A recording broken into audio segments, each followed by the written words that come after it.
boys. We do what we do. This is going to be a little taste, a little bit of what I think we're going to get into tonight. Because man, it's you all agree it's been way too long. I think I can go 3 more months. I'll see it then. Yeah, we can make it a full year. And on that note, or cooking.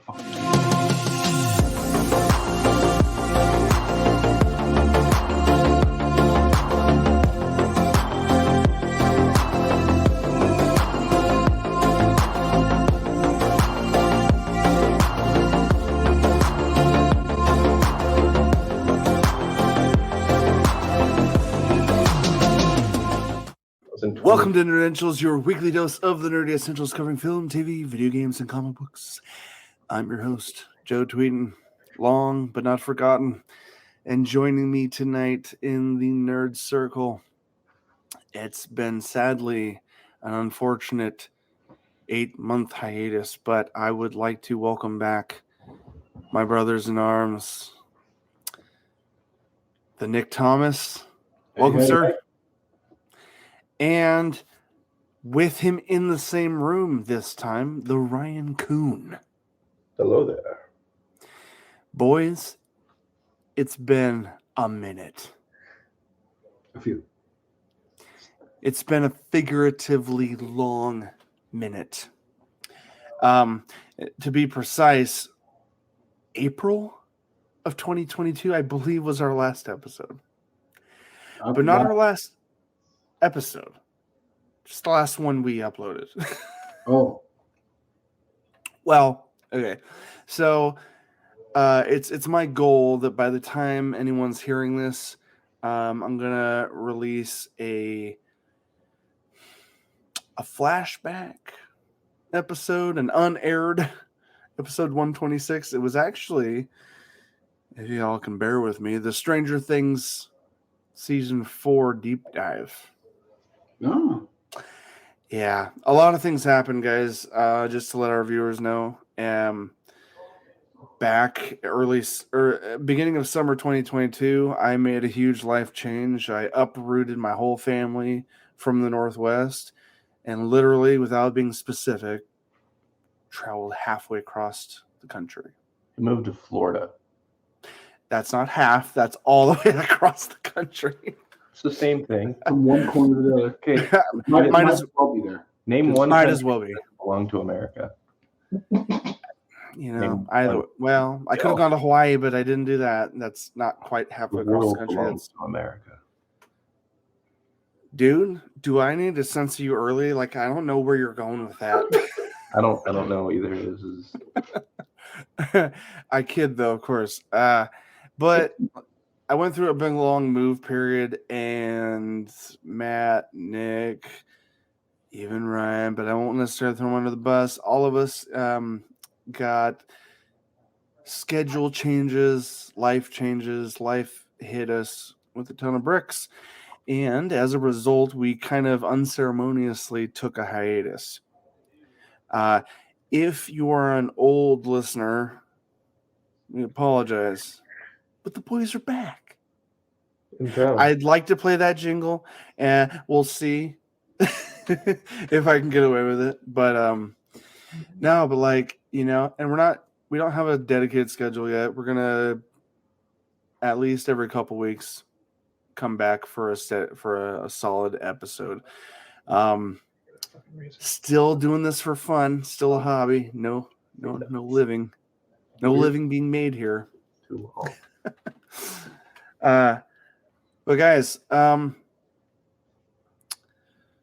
don't know. Do either of you, like, we can cut to the chase and get to some of the content. Do either of you want to give us the TDLR of the last 8 months of what you've been up to, casually, to anyone that cares? You know, like, what have you guys been up to since last we podcasted? I think that's a good idea. Yeah. I've been doing a lot of fucking gaming, tabletop and in video games. I really got deep into Warhammer the past couple months. I am so sorry about that. I know. Dude, I've been Part of my sob story will be I've been working so much. That's all part of the tragedy of us not recording. But go on, Warhammer. As the past couple months, I've been playing a lot of video games. I spent a lot of time in Hogwarts Legacy once it dropped. Oh God! And since yesterday, Resident We're Evil gonna talk. We're gonna talk, dude.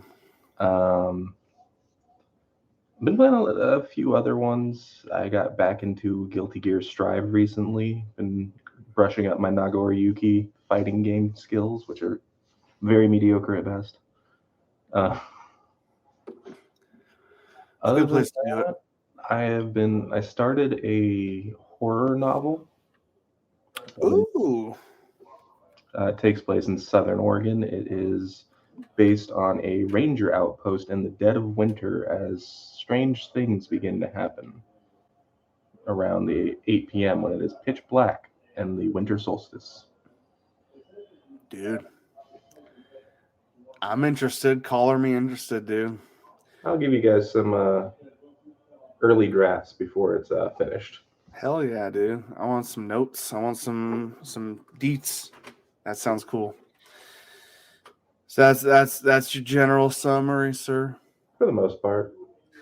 Nick. There's a lot of other games, but we could be here for like 20 minutes of me just sitting here listing games I've been playing. Well, I thought after we do some brief reintroductions here, we'll jump through kind of quick fire all our key categories, movies, TV, gaming, and just kind of tell people what we've been up to and what we recommend, for the episode. Yeah.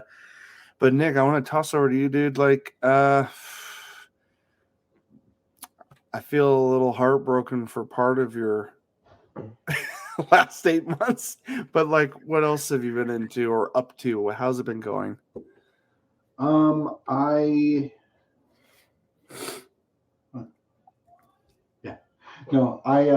watching a game in the background? I've had a lot of crazy things happen. A lot of not so good things, but a lot of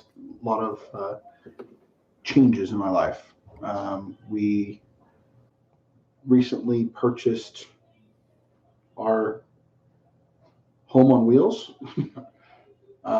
Me and the family now live in a trailer. Homes where the heart is, Nick. Homes where the heart is. Especially in today's market. But you know what? It's our trailer. That's right. That's right, bro. That's right. I have not touched a video game since July 4th weekend. Did you guys feel that sting? Yeah. Not by choice, because of circumstances. I haven't had a chance to. But luckily, I've been able to stay caught up on some TV series, some movies, some stuff like that. So I'm still tied into culture somehow. I also joined in with these nice fellas doing some Warhammer. They got me into a new hobby that is very expensive. Spending. The actual miniatures Warhammer. That's what we're talking about. Yeah. Holy shit. Yeah. Yeah. Well, like last weekend, we were up till I didn't get home till 4:00 in the morning. Yeah, we ended the game at like 3:30. Yeah. No. Wow. And it was exhausting. But it was fun. Right? Yeah, it was fun. But at the end, I would see glimpses of the sun where I'm at. Yeah, I should probably go touch grass at some point. Sun outside of working forever. So that's pretty much me. Just working my butt away. Trying to make changes. What? Oh, sorry. Yeah. Making changes. Yeah. What about you, Joe? No, dude, we need to get you back in, bro. But like, my story's a little similar with Ryan's as far as gaming, dudes. I more so in this last month, but like once I moved, we realized the economy, we're not going to get into it. We don't like talking politics and shit, but like the economy kind of has sucked for everyone. No matter where you go, even places that were cheap are slowly rising. And because of that, I had to go into overtime. And thankfully, I found a job that is very open to overtime and letting me come in and work more. It sucks physically on doing so, but yeah, what are you gonna do? What are you gonna do? The wife has been looking for work that she can do opposite of my schedule, because we don't have any babysitters, we don't know anyone where we're at, so we're trying to find a balancing schedule situation, and she has a couple promising options coming up, so hopefully that'll work out, and maybe I don't have to work 60 hours a week. And if we can get down to that, I can help be a little more consistent with this podcast. But that being said, in the spare moments of my time off and realizing, well, I can't commit to editing podcasts and gaming videos and all this crap that I've enjoyed and dreamed of doing over these last 6 years. Any of you old viewers that are still with us, God bless you. But,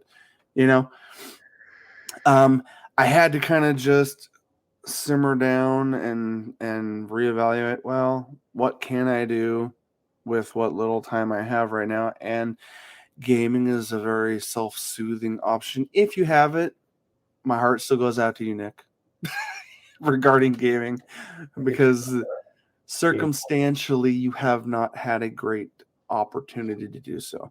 But I can't share with Nick. I will openly admit that, and I do it with all the hope in the world that he can benefit from that. So it's my hope in the future, near future, that you can go to town, because Ryan, I went deep over the last 2 months, and I was like, because I was working so many hours, I was actually able to kind of casually buy the latest game that came out each month since December. I was working 6 days a week, 10 to 12 hours a shift. And, that sucks. But in the time I had, I was able to, and if you guys go to our gaming channel, shameless plug in this moment, but you'll see the latest games, including Hogwarts, which I only put 20 hours in. My wife put 60 plus because that was her jam. That was her jam. And she's waiting for May or June to roll around for Tears of the Kingdom. That's the Breath of the Wild Zelda sequel. And the Wild sequel. I never played Breath. Oh, it's so good. I will lose her to that, but thankfully that's on the Switch, so she can have that while I stay on my Xbox. Yeah, as long as she's in the same room as you didn't really lose her. Oh, no. And when I played Hogwarts, she was in the room with me, and she was enjoying watching me do it. Princess was fucking banging. It's literally almost a sequel to Ocarina of Time. No, wait. I did play Twilight Princess at Phil's house. Okay. Played it with Phil. Yeah. Yeah, we'll get you on Zelda. We'll get you on Zelda soon. Yeah, let's see. Breath of the Wild is amazing. It's not your typical Zelda, though. So, Hogwarts. I actually did some backlog playing because I was like, I don't know if this will be good for content, but, during the day, older kids are at school. I got my little one sitting there on her tablet. Shoot, let's load up something old. I didn't realize how much I played, and I started remembering a lot of it, but I went back and played Batman Arkham Asylum, the remastered edition, because the trilogy became on sale a couple weeks ago for I think it was a month ago, wasn't it? $15 for all three of them. I was like, trilogy. What do you classify that as? Trilogy, 3 games. Batman Arkham Asylum, Batman Arkham City, and Batman Arkham Knight, all made by Rocksteady, and that is a trilogy made by the developer Rocksteady. The Batman Arkham Origins is a prequel made by a separate developer, all of them published under the WB logo, but the Origins Batman game is a prequel, and it's made by a different group. Yes. But Gotham Knights is a separate thing, but Gotham Knights is also released by WB, and it is in the Arkham universe. It's been confirmed. It's in the Arkham universe, but it takes place after Batman dies.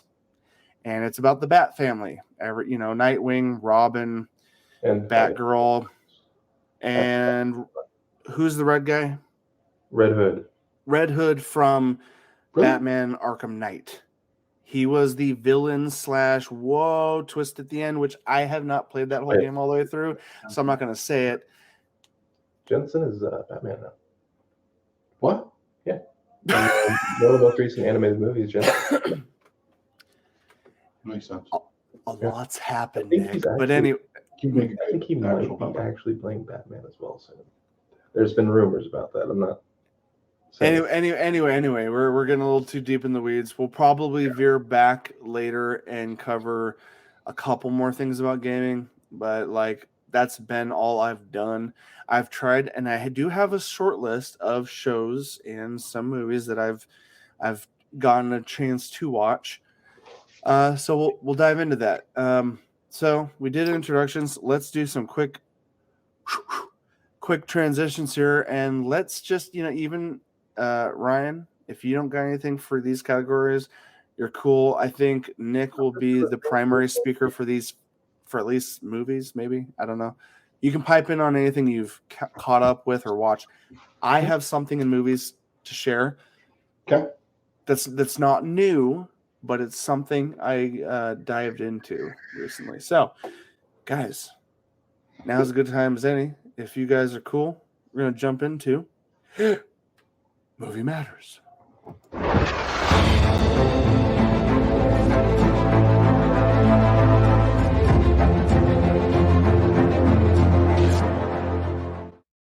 Ryan, that was so perfect. That hand swipe. On our end, it Okay, wasn't, cool. but his end it was. cool because You- it looks you- like it was off to me. No, you land on my end. I'm guessing that's how it's going to play back when I watch Probably, it. yeah. Is Mine's Your a little hands- because I'm after you. your hand swiped right as I clicked it, and so for me, it was perfect. Perfect. Guys, welcome to Movie Matters.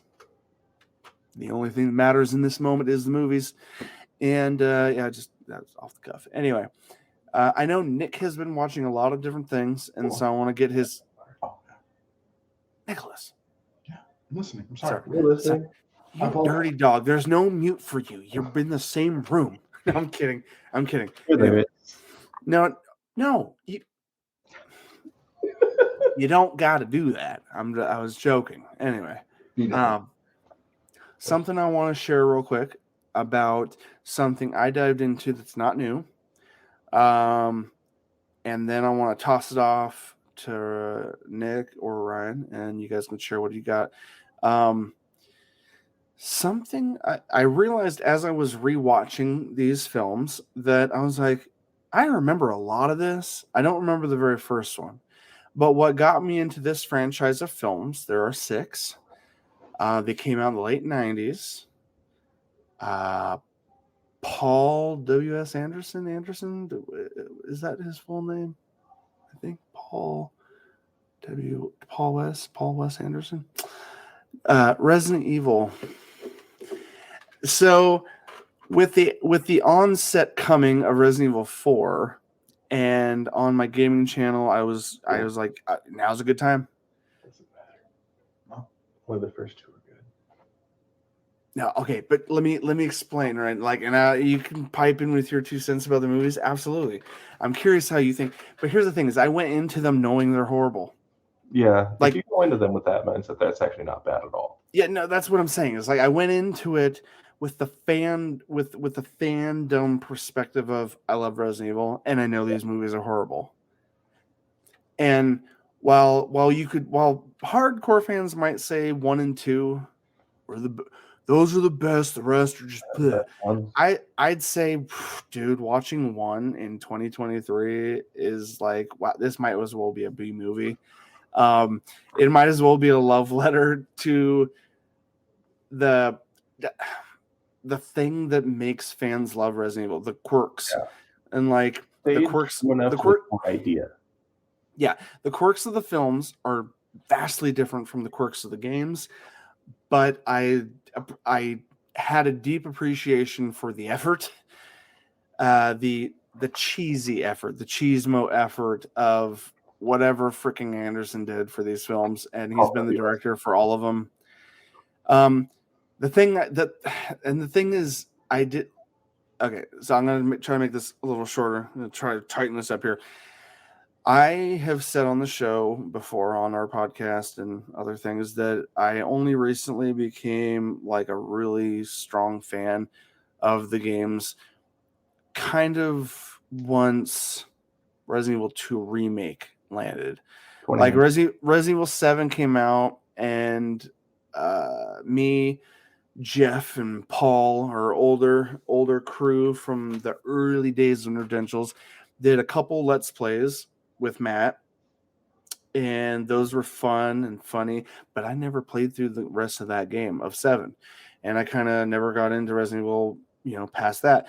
Then come the remake, Matt got it, so I tried it, he played it, we uploaded some Let's Plays of that. I got really interested in it, and then 3 came out, and that was my first full playthrough, was the 3 remake. After that, I was like, a Village just came out at that point after that. And I was like, all right. And I did a full playthrough on our channel of that. And at that point, I was sold on anything coming in the future, even to the point where I was like, I want to own all of them. When they go on sale, I'm going to start buying them. And I did. I ended up buying, 1 through 8 and the prequel 0, Resident Evil 0. I even bought the Codex Veronica spin-off. Yeah. That was actually supposed to be the 3rd game. Right. And like, I mean, I'm talking to like the true Resident Evil fan in our group here. So like 1998 is when I started the series. I was 5. My dad got it home from Blockbuster.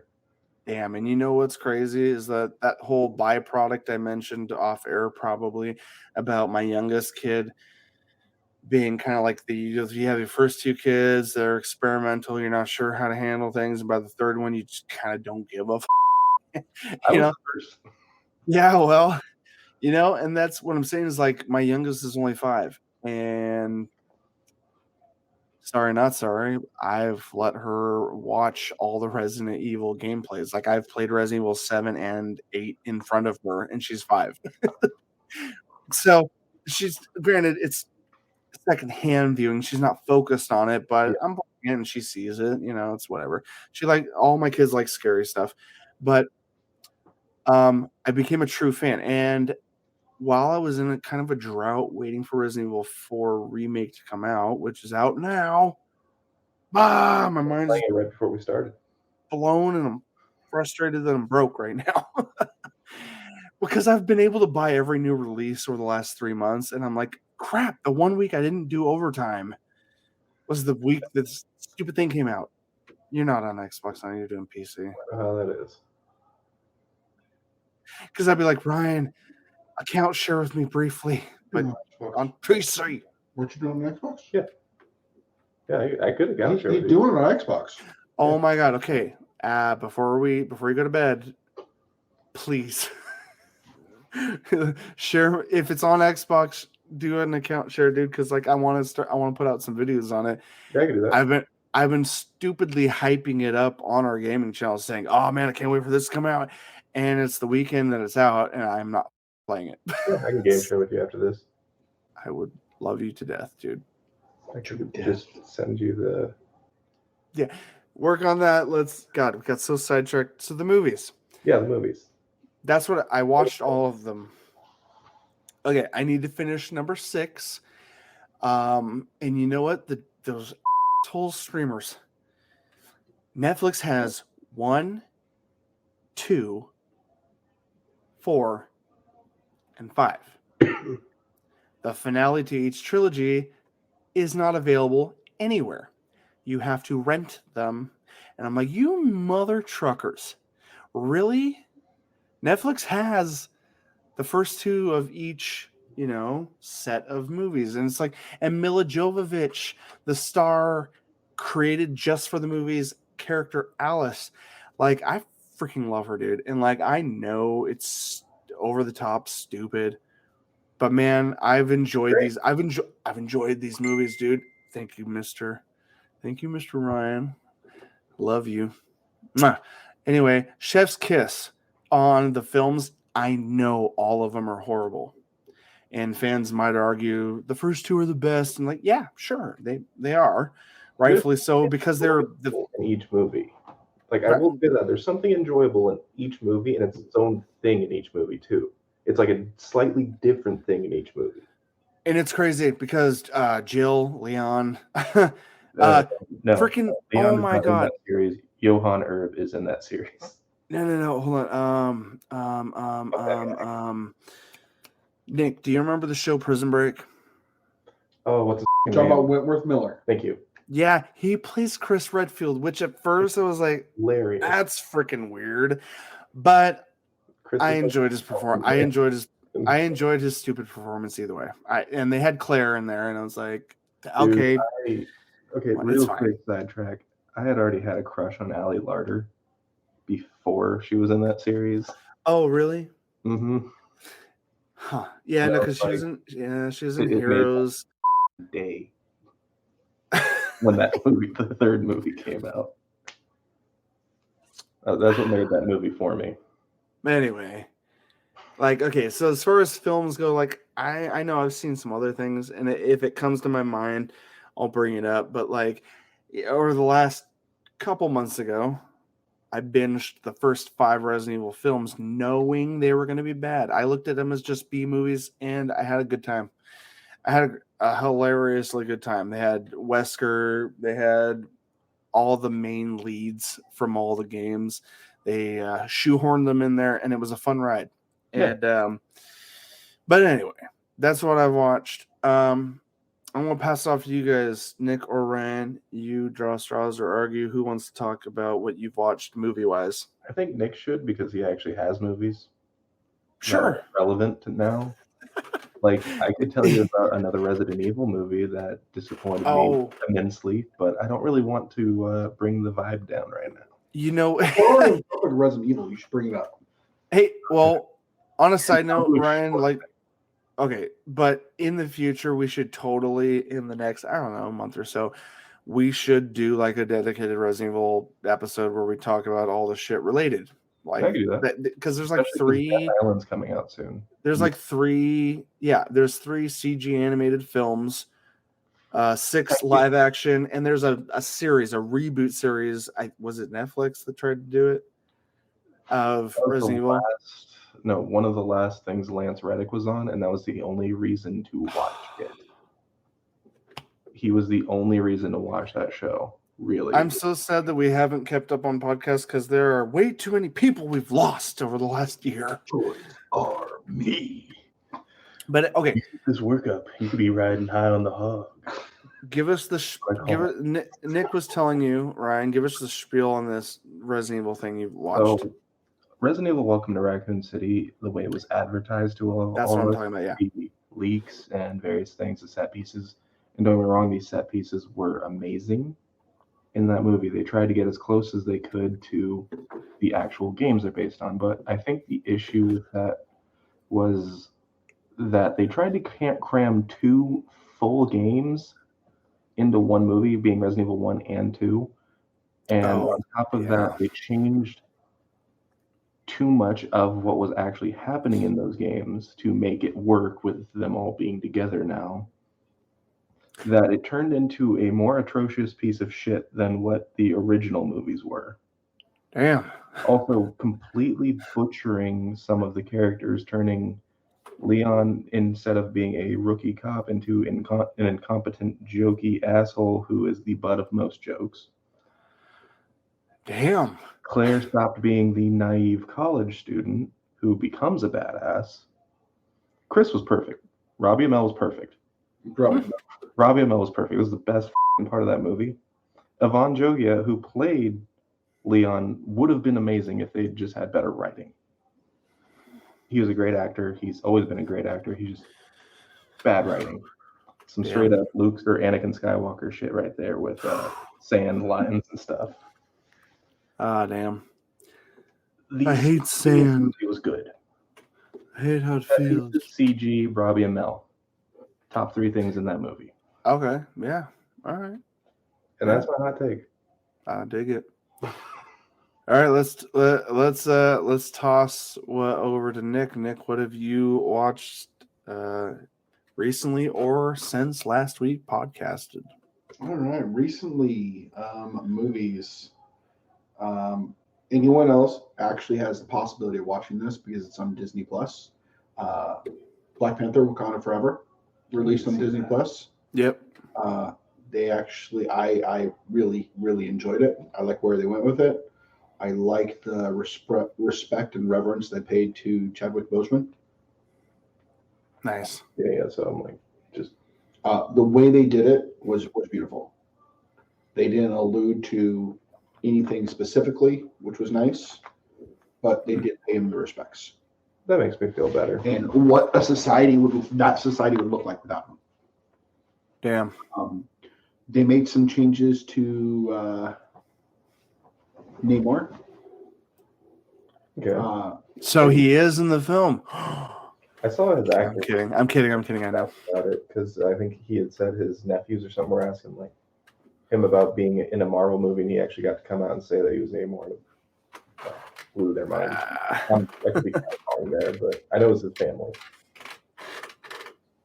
Yeah. No, but they made changes to it. I think for purposes of being a little bit more inclusive, but Probably. and I think they also wanted to do it to make him differ that much more from Aquaman. Good. Sure. Yeah. In comic books, they're so close. Yeah. So they Right. make him different. But all in all, I liked the movie. I wouldn't say it was good as the first Black Panther movie, but it was still really good. Good. And basically what you're saying is when you lose an actor to the tragedy that we did with Boseman, they did the best they could without him. Yeah, all the rewrites and reshoots that they had to do to make it worked in their favor. Damn. Well, props to them for doing it. There is a hole, but they did whatever they could to fill it. Right. What else did I watch? Avatar: Way of the Water. Okay, hold on. Sorry, I'm not trying to make a big deal or anything. How did either of you guys feel about the very first Avatar? I'm just curious. Like, you love it? Yeah, loved it. Nick, it was mind-blowing cinematography. Yeah, it was fucking amazing. I loved it. Seeing in 3D was fucking awesome. The storyline was, I thought it was fresh and original. It was a little bit tree huggish, but I still liked it. Yeah, I mean, the good guys came in with the big mech suits and trying to get that tree metal or some shit. It was awesome. So neither of you have ever seen Ferngully? I've seen Ferngully. Yeah. Sorry. Yeah, I know. It's the go-to slam against the story being original. It's like, really, this is Ferngully with aliens. So if you guys don't feel that way, that's fine. To be fair, only saw it once, and I saw it in 3D back in 2009. So like, I don't have a whole lot of room. I was 16 when that came out. That was the coolest shit I'd seen. That's fair. I probably have to rewatch it to reassess my feelings because it's been since 2009. So go on, continue. I didn't want to take away from. There's something that has to be said. It was the first one was the highest grossing movie ever. Yeah, I know. Before that. The second one, it was really good. The storyline was not as good as the original. But I knew that they had to make some changes and had to go different routes to make it still pertinent and make it not the same movie over again. Well, and he does have a planned like saga of movies. So, but this movie, the cinematography actually stepped up another level, which was hard to believe it could happen. But I actually understand why it happened. A lot of people don't realize this. James Cameron, since he left doing movies a lot and kind of stepped away from everything, he's been doing nothing but underwater sea cinematography, doing underwater wildlife. Go from Terminator to underwater wildlife. He's like modern era Jacques Cousteau. right now. Yeah. And he's been creating technology to be able to record this stuff correctly, and it shows in the way it's portrayed. All the water scenes are amazing. Pardon my language. Don't pardon mine, but his, yeah. But yeah, no, it's beautiful. It's awesome. You get to see in the first one there's a lot of like prejudice based towards him being part human. Yeah. This one it dives deeper into that and dives deeper into his sense of protecting all his loved ones. So it touches a different part of your heart in this one. Right. That's and cool. There's some surprises that I didn't expect to see in this, but I was pleasantly surprised they did it that well, and they made it work. Hey, side question. It's like I cut this out if it's too spoilery. But I'm just curious because I'm only like seeing glimpses online. Are there dark Na'vi alluded in this? Dark Na'vi? Whatever their species is. Sorry, maybe I might have said that wrong. Are there people using avatars for nefarious reasons? Or evil versions of the blue folk? I don't know how else to put it. Evil versions of the blue folk? No. The dark blue folk. But here's the thing: the avatars themselves are people, things. Right. Humans controlling. There are bad people controlling avatars. Yes. Okay. I'll just get it could be a teaser. We don't have to go into it. You are correct. There are evil dark avatar. Of their species that are evil? Not like natural people. They're avatars. Okay. So all right. Fake ones. Yes and no. What the? Yeah. I saw internet images of that way they can like do. Nick, tell me if I'm wrong, or if this is just someone photoshopped or made it up. But I've seen images of like dark gray or black looking versions of these blue aliens from Pandora. There's the greenish colored ones. Okay, maybe. But I wouldn't say black or grayish ones. No. I'll have to look that up. It's probably irrelevant for this conversation, but you liked the movie. I was close. Yeah. Oh, I loved it. Okay. Well, like, and if you pay attention to like IMDb or anything, yeah. Let's put it this way: Stephen Lang is technically in part 2. Oh. All right. You want to leave us with that? Yeah, I'm gonna leave it with that. Okay. Are there any other notable highlights you want to from that chime in with? No. There's, like I said, it was beautifully done. I like this one more for the cinematography than the storyline. But I also like the deeper message of the importance of family. Okay. Yeah. I like that too. All right, more movies. Any other titles, sir? Yes. What? I don't have anything. No, I have a few more. Thor: Love and Thunder. I know it's a little further back, but you saw that? See that? I remember that. Oh yeah, I know. I know. It's been a minute. It's hard to process what was happening when the last time we recorded. It's been too long. Between everything. Give me your hot takes. All at once. I fucking loved Thor: Love and Thunder. Oh, hold on. That's a separate movie. Thor: Love and Thunder? Yeah. No, everything all at once. Thor: Love and Thunder was good. I think it's talking about everything everywhere all at once. I just brought that up. Yeah, no. Yeah, he peppered it in, so I was like, what about that one? Anyway. Thor: Love and Thunder, I thought was a blast, but I really wish we could have had a little more time with Jane as Thor. Be subtle.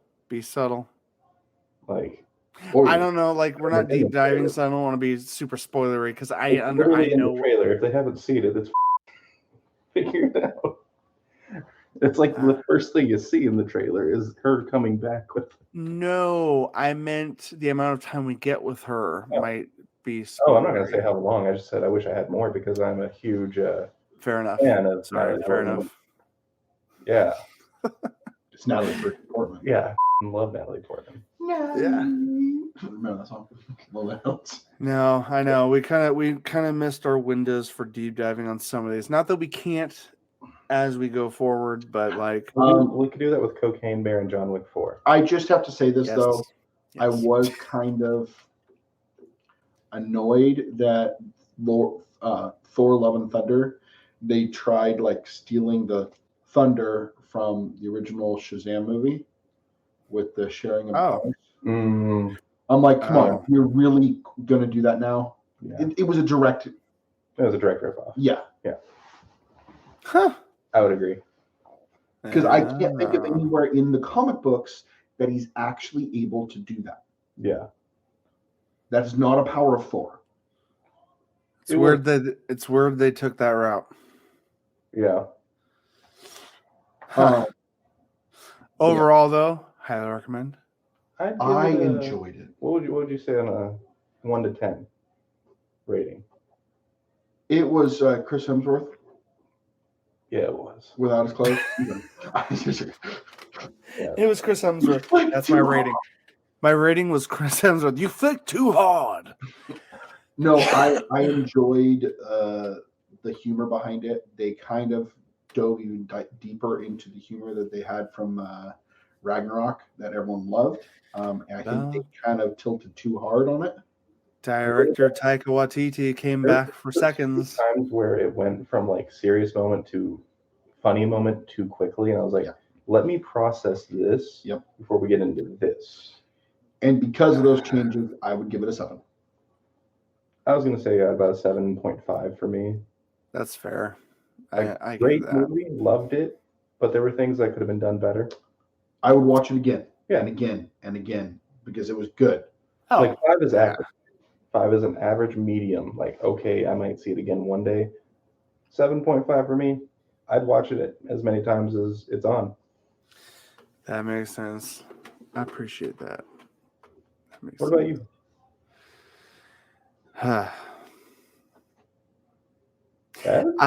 I'm going to admit that everything you guys are talking about film-wise, I'm behind on.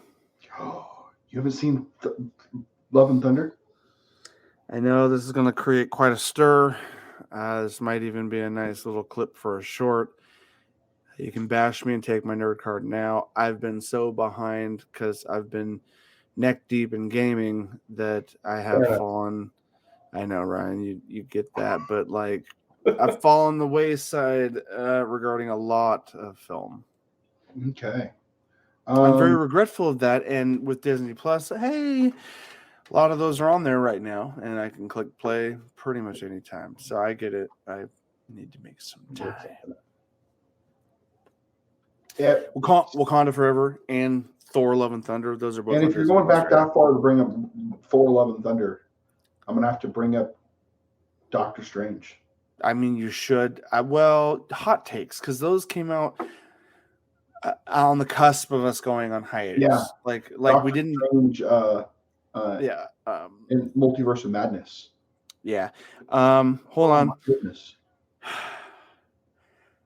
I have a tragic litany of films to watch. Mm-hmm. But I still want the hot take. Yeah, like times for Cocaine Bear for the next week. If you have a way of sharing that with, unless you want to do some illegal stuff. Actually, it's actually already streaming. Oh, I was actually thinking about purchasing it on Vudu, so you can watch it too. If you do, streaming. And if I purchase it on Vudu, we might just have to do a movie night. Yeah, I'd be down. Do a let's we could work that out. I promise not to do a popcorn trick. Oh, you do it. If you don't, I think our listeners like to see the popcorn trick, Nick. They don't want to know where the butter's at. We will relaunch our Patreon just so they can. If anyone's interested, we'll fire that back up. All right, another movie I watched recently: Everything, Everywhere, All at Once. Mm.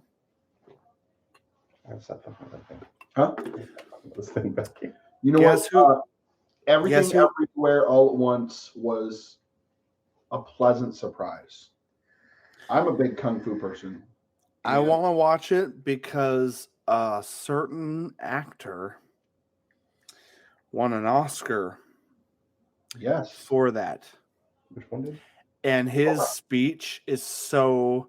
Shit. I knew he got an Oscar. I didn't know what it was for. That's awesome. Yeah. in this film. It's Yeah, 'cause- Data from the Goonies, guys. Data. And when you Short listen to it, yes, Indiana Jones. But when you listen... Mr. Jones. Yeah, Remember when we were doing that one game? but when you listen to his speech, you can hear him as a kid talking as an adult, and his words were so sweet. I just saw a clip. I didn't watch the Oscars this year for that, but like he popped up, on the feeds, and I listened to his acceptance speech, and he's like 20 something years. His wife, he called the love of his life. He said never give up on him. She constantly encouraged him to pursue his dream. And he said, and 20 years later, here I am with an Oscar. And he said, and he tells to all the audience, never give up on your dreams. And it's such a sweet, emotional speech that he gives.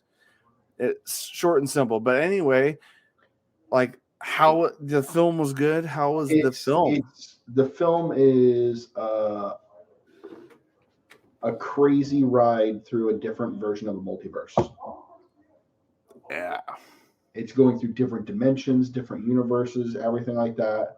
And it was so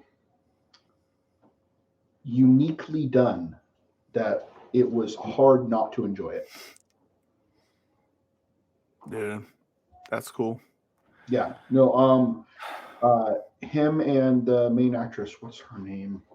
Oh, is that Michelle Yeoh?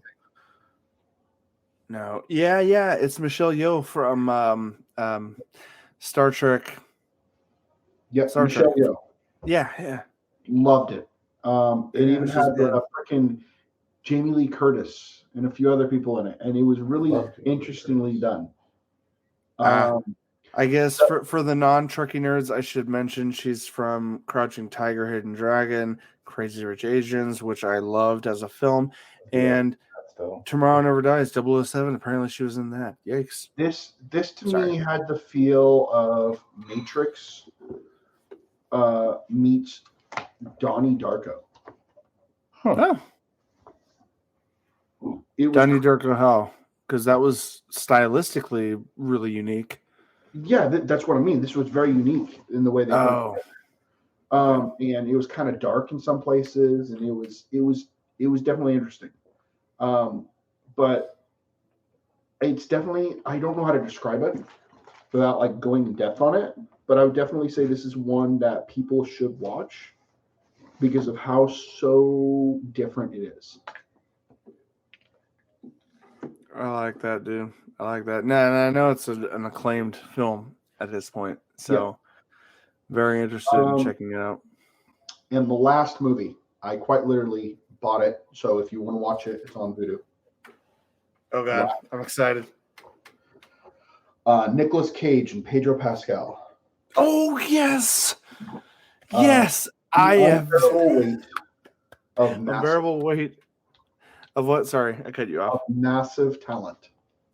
Yes, Pedro Pascal plays a fanboy of the real life Nicolas Cage. Nicolas Cage is literally playing himself, the actor. And they go on this wild adventure. Have you heard of this, Ryan?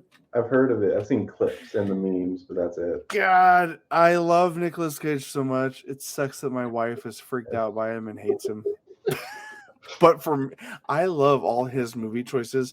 He is the Bruce Campbell of today, and now not as if Bruce Campbell's ancient, like he's still relevant. Obviously, like Nicolas Cage is going a very similar route where he's taking very unique roles, B-movie films, and I want to see that one. And I'm excited that you have it, Nick. I'm excited that you can share it. Nicolas Cage has had a fantastic couple years. Yeah. There was a movie he released last year. Me and him were just talking about it. Willy's Wonderland. Willy's Wonderland. I know. Yes. I saw the trailer. Oh my god. Amazing movie. I want to see him kick ass in the Five Nights at Freddy's edition of real life. Oh my god. It's the best movie I've ever seen in my life. Nicolas Cage doesn't even have a line in the movie. He just kicks ass 24/7. That's amazing. That's all I need. A single fucking word, just kicks ass. God, that's all I need. That's all we need from him, man. Yeah. I'm not on a boat with this. I'm not on a small island. You all agree. You know. I'm literally gonna get a Willy's Wonderland T-shirt because of how much I love that movie. Hell yeah, bro. What was that, Nick? Sorry, he's signing in to do for my Xbox so I can watch it. I was like, do you have any highlights or are we moving on? Okay. No. I just gotta say, you see all the memes on that movie, and hold on. Repeat that. You cut out for a second. I said you see all the memes on that movie, with Pedro Pascal and Nicolas Cage. Yeah. After you watch it, you're gonna understand that scene is even more poignant and why those memes work so well with it.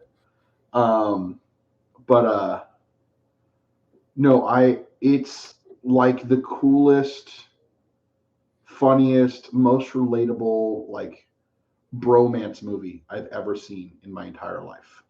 I love that. Did you know that Pedro Pascal has entered into my top 5? No, Pedro is also having. I like how you sidestepped the question. Did you even wonder what I meant by top 5? What's your top 5? No, do you even wonder what the list is? Yeah, what is that? What is it? Okay, I don't have a top 5. I just have, like, at this point, a top 3. Okay, so side story. I think this is funny for me. I think it weirds out the wife, but she also thinks it's funny at this point. It's kind of a meme of me. When we first met, she early in our dating, she asked if I had any Hollywood crushes, and you'd expect a guy saying, "Oh, Scarlett Johansson, oh, so and so." The first thing I answered, no joke, Johnny Depp. No joke. And I still hold on to that all these years. My first Hollywood crush was Cameron Diaz. And I don't fault you for that at all. She's a glistening diamond in the rough. But Ryan, hear me out here. Like, I'm not against having crushes on female. I have dude crushes too. Right. My first dude crush. Damn. Right on. Full I grew respect, up with but hell yeah, so did my wife. And granted, I didn't say John Travolta. Like, maybe she would have understood it had I gone that route. But like I said, Johnny Depp, and that just threw her for a loop. Like, what? Is my future husband gay? What's going on here? And I was like, girl, no. I said it's a man crush. Yeah, so here's the thing. Y'all just learned the new one. You guys didn't know about Johnny Depp before, but Johnny Depp has always been my number one. I'm just telling you that right now. Over the course of our podcasting, I think you have to understand that Ryan Reynolds entered into that frame at some point, right?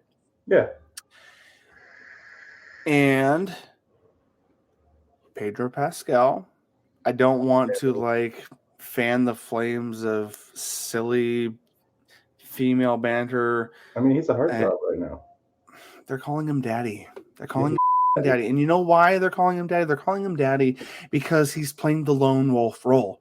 in several shows, not two huge shows. Yeah. He is the lone wolf in the Mandalorian. Baby Yoda. Mando.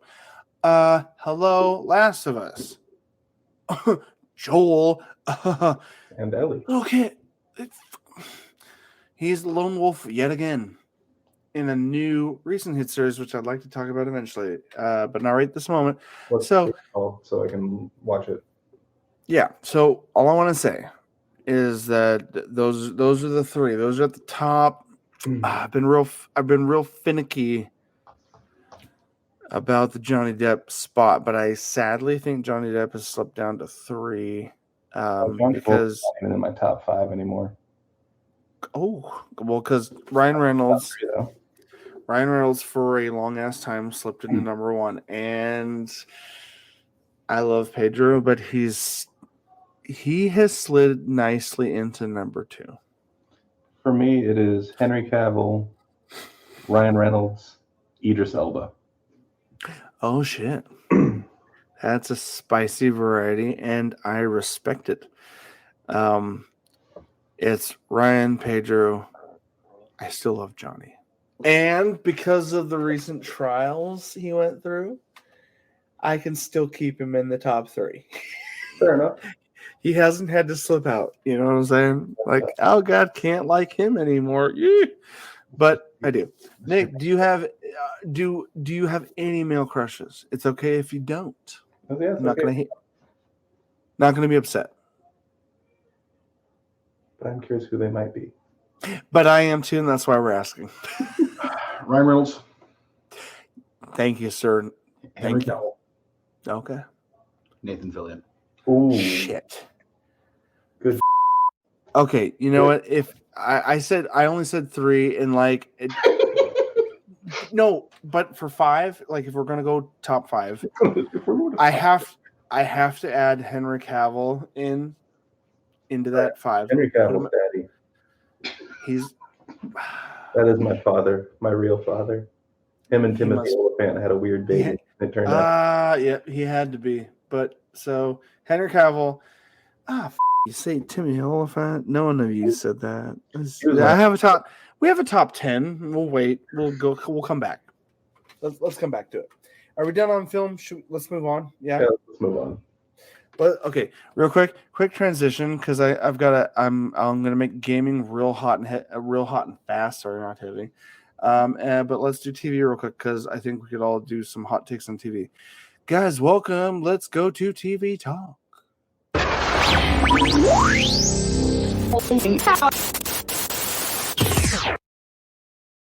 Sorry that's so loud in your ears. I'm sure it was for maybe not you. You guys are on speakers. You don't have headphones. It's loud for me. Anyways, welcome to TV talk. It's loud over here too. Yeah, that was. It's my loudest clip, and I lowered the volumes in the edit. Anyone? TV. Do we have anything? Does anyone have anything? I have Picard, which I'll be super vague on. Okay. Nick, Ryan. I have Mandalorian season 3. Okay. How deep are they on that? Oh, I'm caught up all the way on. I think it's episode 4. That's what I was asking. Is like where are they at? Yeah, where are they at? Where are they at? You just said 4, so I was like, yeah, that's what I was asking. Is where's Mando at? Yeah, episode 4. Well, yeah, right now Mando is. Yeah. I was talking episode count, not where is he at emotionally. No. It's our favorite space dad. Yeah. Hold on. It's taking too long. What do you mean? For me to figure out space dad who? Mando. Oh God. Oh, Daddy. Okay. You okay? I'm in. No, I'm in. I'm sorry. No, he's been playing this like surrogate father thing in all his roles lately. I know. That's why the internet's calling him Daddy. Seriously. My wife kept reminding me. I'm like, thanks, hon. I know. We're only 4 episodes in on Last of Us, and the whole season's out. 8 episodes, and so like Last of Us. The Last of Us, yeah. We're dude. not caught up. We're not finished. But that's a show I'd like to. I've watched all of it. It was. There was one episode. I don't know why they had to go so in depth on it. Episode 3 can quite literally almost be ignored. Okay, calm down. First off, like I want to hold on. I have a question about that. Okay, here we are. Last of Us. This is the conversation. Let's do it real quick. Ryan, did you play the original game? Have you played the original game? What? I beat the original game. Yes. Okay. So, in Nick's defense, it's more of a curiosity than an upset to me. Like, me and Amy watched it, and all I want to say, I'd like to put this hashtag out there. Hashtag too much beard. Hashtag too much beard. If we're gonna be watching this kind of shit, too much beard. And that's the nicest way to put it. That's all I'm gonna say. I mean, now question to you, Ryan. Yeah. How much of these characters, if at all, is it original, or did they go deeper than in the game? What's the connection to what he's talking about? Frank and who? I've only seen the first 2 episodes. But okay, well, it's a super gay episode. I might edit that part out. I just put that out there. Here's the thing, though, is I do know what happens in the series versus what happens in the games, because that's what I wanted. Avoiding spoilers is impossible, so I just enjoy them. Oh yeah, so like, okay, so I said beard, I said gay. You've heard all that. So, is there a storyline where Joel interacts with 2 So I know the men? characters you're talking about, and I know what happens to those characters. Is it a heavy focus at all in the game, or is it not a super heavy focus, but it gives context to something that was supposed to be emotional in the game that didn't quite hit as hard. Interesting. Okay, because like me and Nick might never play the game. Have this backstory. Say that one more time. Sorry, it could have hit harder in the game had they had this more in-depth look at them. In the game. Story beats in the game, because in the game it's very much focused on only Joel and Ellie. Like, yes, you're playing as Joel, right? In the game the whole time. Yeah, most of the game. For the most part, the game tells the story perfectly. It does. But the show expands on things that the game couldn't do. Yeah. Makes sense. Makes sense. Well, the part that bothered me on episode 3, though, is not too much beard. I am curious, Nick. Sorry. It's the only episode. And here's the thing: I didn't care about what it was about. Sorry. That it was so deviated from the main characters. Deviated from everything. Yeah. Yeah. No. Okay, so we've gone from watching this post-apocalyptic struggle through zombies and all this crap to Days of Our Lives. Yeah, no, I completely unbiased agree. No, unbiased agree like that. And Ryan, just to like broadly fill you in without spoiling anything. Like I said, I know what happens. I know, but so you don't have to worry about spoiling me. What I'm saying is 90% of the entire hour-long episode, right, Nick, was completely focused on these 2 men meeting, like finding each other in the apocalypse, them growing closer, developing a relationship, surviving together, unrelated to everything else. And so I'd say performance-wise, content-wise, like if the show had nothing to do with this episode, it's a beautiful little art piece about a relationship during dire times, an apocalypse where you've been alone for a long ass time, because their story is a 20-year telling. Like it's over the course of 20 years. They found each other. This one guy, and by the way, all I want to give props to, I don't know if it's Frank or I forget the name, but the guy with the house had a bunker and a shit ton of guns. Frank. And even my wife was like, "Oh, honey, we need that. That would be great."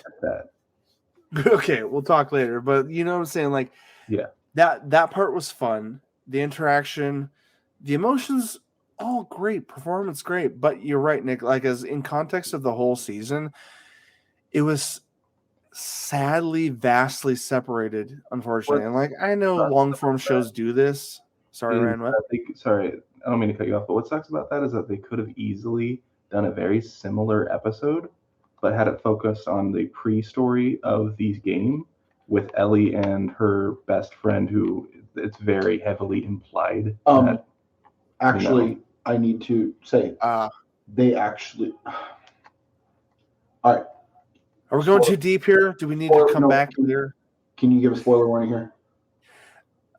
Yeah.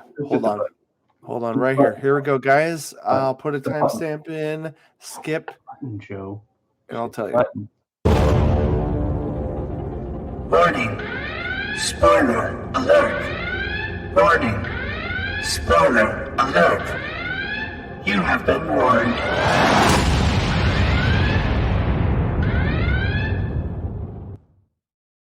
Now, the episode. I like how you hung the shiv in my face, dude. The episode you're asking about, that they said they could have done that with that one. Yeah. They do. I know they do, but they Okay, hold on. doing that. Is what I mean. Sorry, I was talking too much. The full story in that one episode. Mm-hmm. Well, and that one actually led to why Ellie is like that. Yeah. And it made sense, and it made sense of why she's so disconnected from everyone. And okay, hold on, Nick. Just remember, like I'm gonna shorten this up or leave it all in or whatever. But like part of the spoiler warning is me. Like I know Ryan has played the whole game. He hasn't played the whole game. You've seen the whole show. I'm only 4 episodes deep. That's why I'm saying it shows you why she's this way, why everything's like this. I'm not saying what happens, who does what, anything like that. I'm saying they do have an episode. Okay, Yeah. well, sadly, your vagueness has unfortunately, in my opinion, played into Ryan's suggestion that Ellie is lesbian. Oh, I mean, have you not seen anything about Last of Us 2, the game? No. Oh, really? No, so it's not going to affect my interest or desire to. I have no. Dude, Ryan, we did a spoiler. And you basically told me Ellie's gay, and no, it was not obvious up to this point because she's a kid. No, I just want to see what all the fuss is about. Yeah, okay, I know. That was a funny moment. I chopped.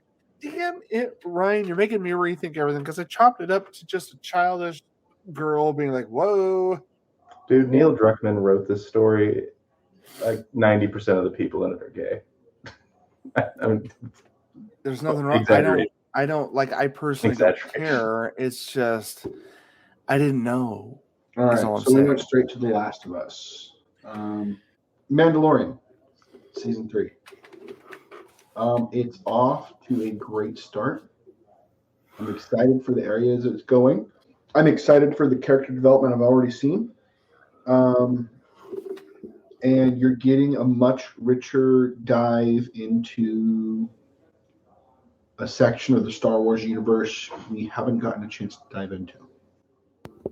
Mandalorian. Okay, so they are going. Oh my god! Well, you saw it in the last season. I know. I wasn't sure if it was actually going to happen. Well, just being around Mandalorians, you're going to dive more into it. Yeah. They've never dove into the lore behind it. They've never dove into the reason why they're all going through this. Yeah. So this is all about it, and I'm not going to go in depth with everything, but no, it's fantastic so far. Get into it. Awesome. Absolutely, dude. Or tomorrow night. Absolutely. I'm caught up. I am caught up on that. Now, I've watched all previous episodes prior to this season, so now I need to watch.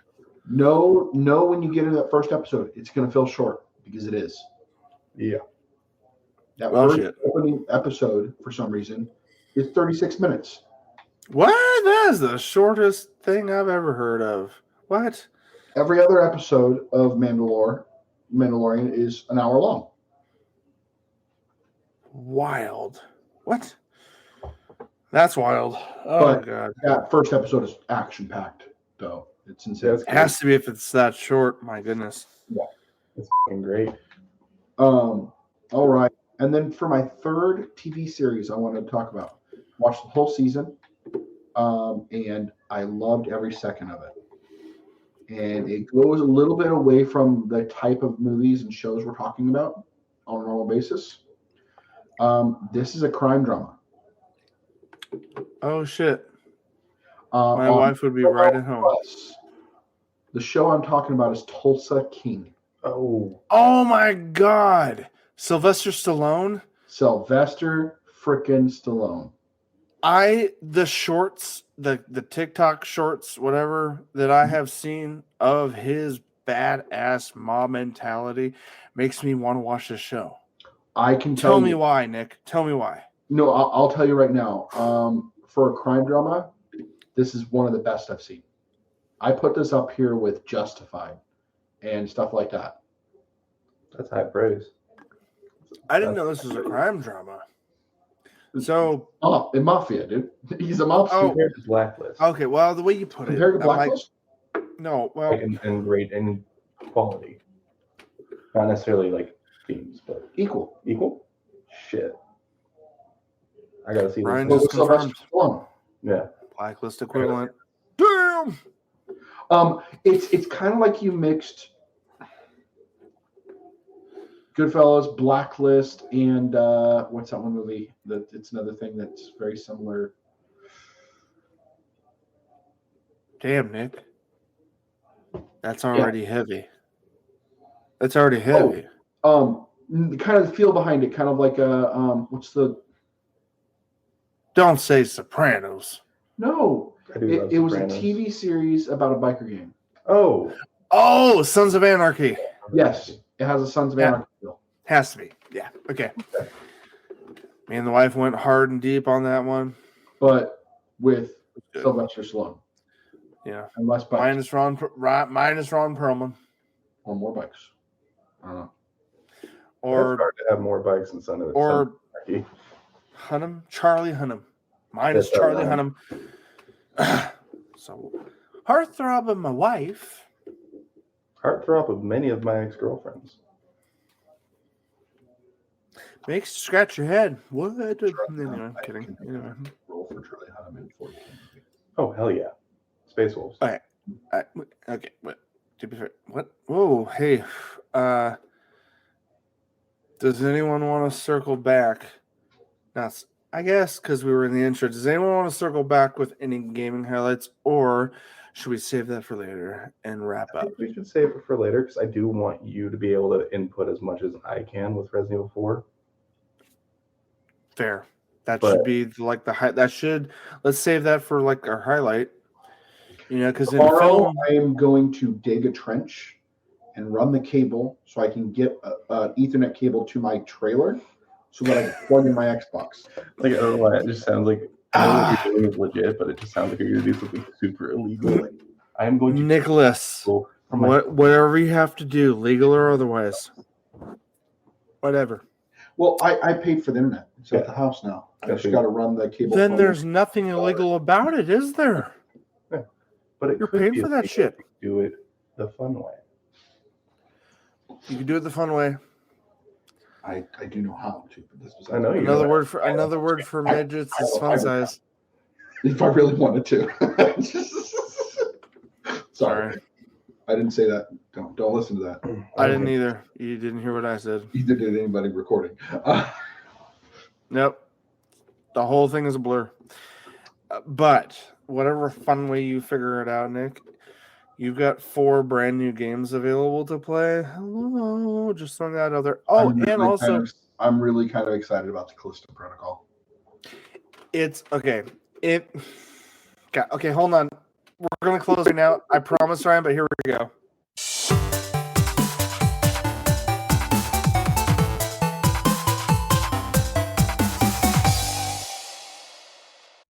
I had to, bro. Sorry, it's gonna be brief. I promise. It's gonna be long. I'm just not talking about those games that I've.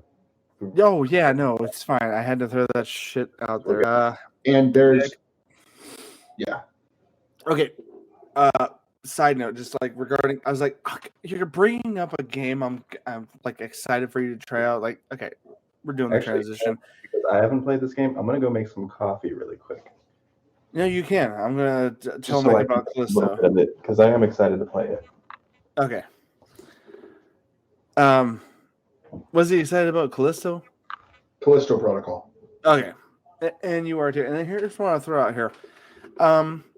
Unfortunately, like the internet kind of casually shit on it more than it deserved, and people that truly dove into it and played it found a lot more to appreciate about it than they expected, and me among the many.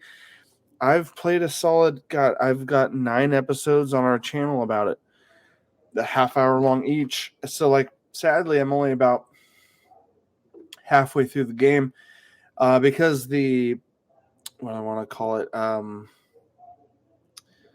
the cadence. That's the word. The cadence of game drops this year is insane. Like on Xbox alone, I've been swarmed with first-party day one drops. On top of these, buy your, pay for it yourself drops.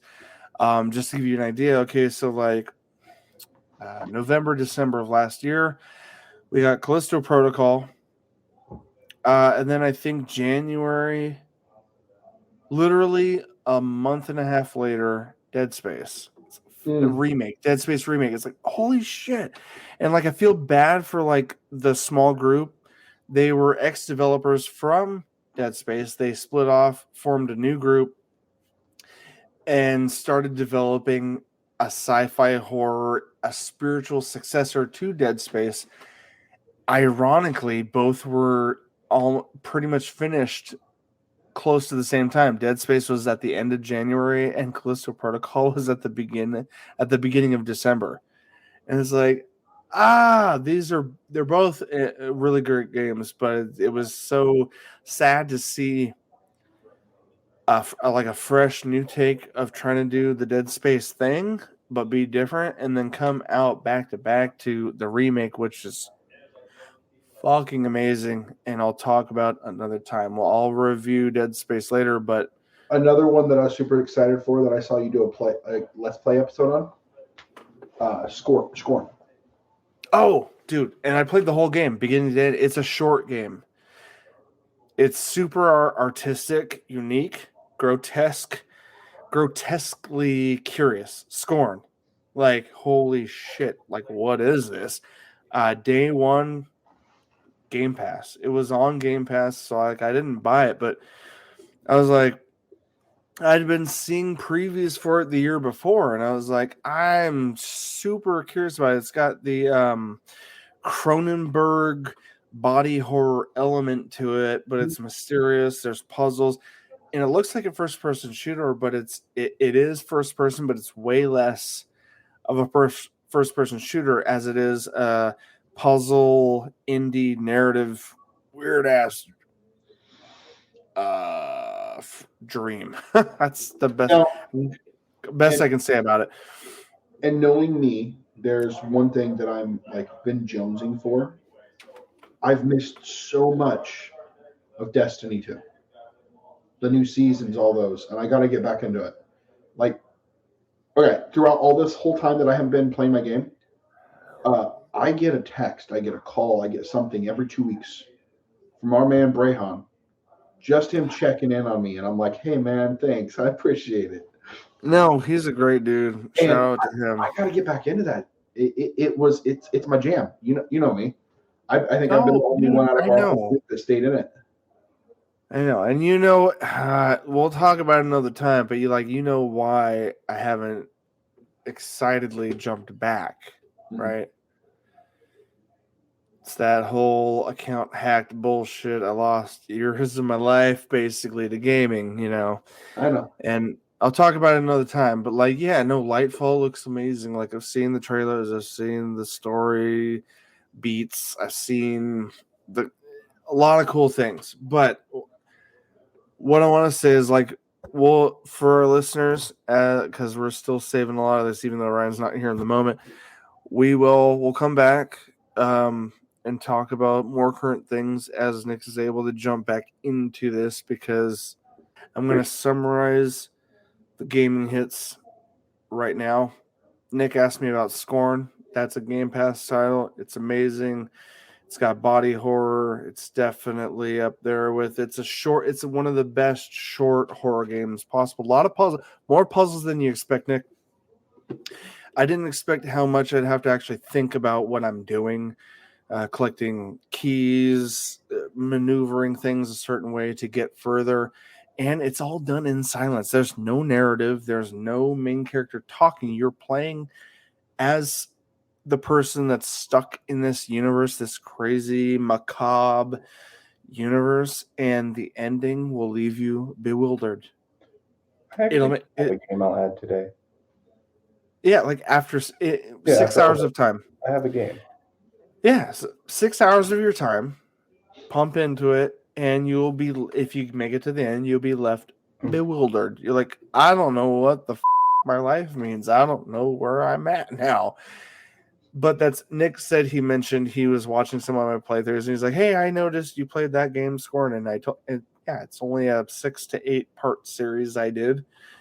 It's only 6-ish hours long. Boom, end of your life, crazy, free, way different than I thought it would be. And then what else? Like, did you notice anything else, Nick, other than Scorn? What was the game you were going to talk about, man? So over the past month, I mean, not this past month, but like last month, basically, month of February, I was browsing through my favorite game collection thing called Game Pass, and I found That's a good one. Indie game called Death's Door. And it's a blast. I had a lot of fun with it. It plays very much like a old school isometric Zelda, but you play as a little crow who is a Grim Reaper, and you're going out to collect 4 major souls for the Lord of Doors, who is taking place of the Grim Reaper for you. While you little crows are out collecting souls, you're sent out on a job. It kind of goes a little haywire, and you're sent on a small but epic quest to go get them. And I had a blast with it. Damn it. My internet and computer are not fast enough. I was going to queue up some footage of myself playing it on our Game Pass Player Pass series. I have sampled it. It is a good one. It's fun. I had a lot of fun. Another one that I missed out that I want to try, that I saw you guys talk about. High on Life? Is that what it was? I loved that game. Hold on. No, not High. Oh, no. God, there's Hi-Fi Rush, which is a shadow drop that Microsoft dropped on Game Pass. And then there's High on Life, which is the Rick and Morty inspired, Justin Roiland directed from Squash Games Studios. They've done a lot of VR stuff with Rick and Morty. This one's not Rick and Morty, but all the voice acting will make you feel like you're playing a Rick and Morty game. Yeah. And Nick's right. I played the first hour and a half. I did 2 episodes of it before I quickly shifted over to other games that were coming out. But High Life is a wild ride. Yeah, I got some great clips out of that game. The number one thing you're going to enjoy is the dialogue that comes from your weapons, because all your weapons talk to you. They're sentient. They have characters in the Rick and Morty style, and all of them will be saying, "What's wrong with you?" In fact, the first gun you get sounds like Morty from Rick and Morty. Yeah, Kenny. Yeah.